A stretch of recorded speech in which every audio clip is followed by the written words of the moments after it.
Let's define multiplicity. If a factor x minus r occurs more than once in the factorization of a given polynomial f, r is called a repeated zero of f. So r is called a repeated zero of f if it occurs more than once. So the number of times the factor x minus r occurs in the factorization of a polynomial, the exponent of the factor is called the multiplicity.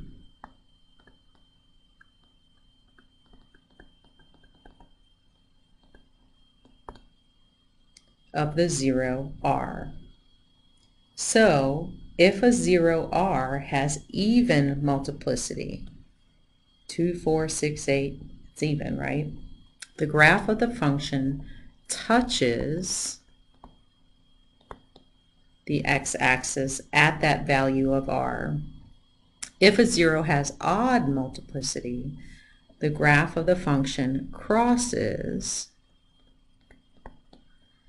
the x-axis at r. So remember that last example we did, I said I was getting a little bit ahead of myself, telling you that I knew that those zeros, that the graph crossed through those zeros. And now you know why I said that.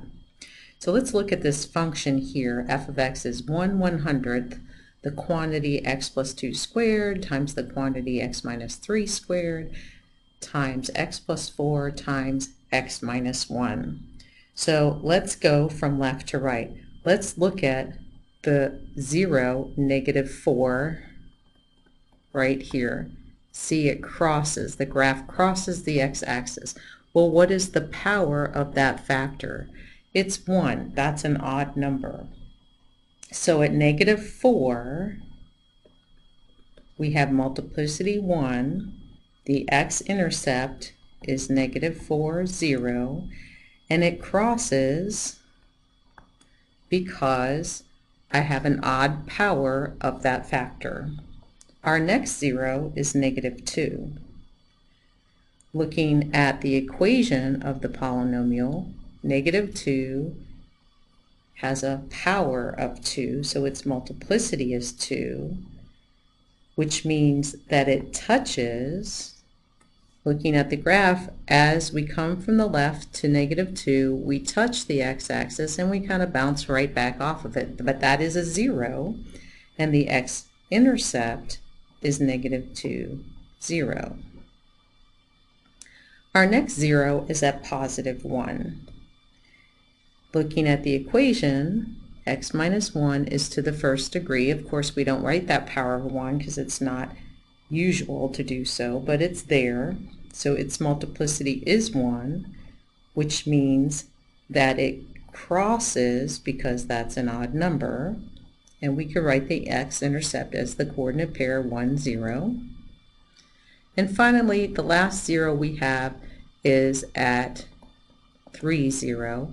And as you can see in the graph, we have a bounce off of the x-axis above the x-axis. And when we go to the equation, we see that x minus 3, the factor, has multiplicity 2. So our last 0 of 3 has multiplicity 2, so it touches. And of course, we write that x-coordinate as 3, 0. The x-intercept, as 3, 0.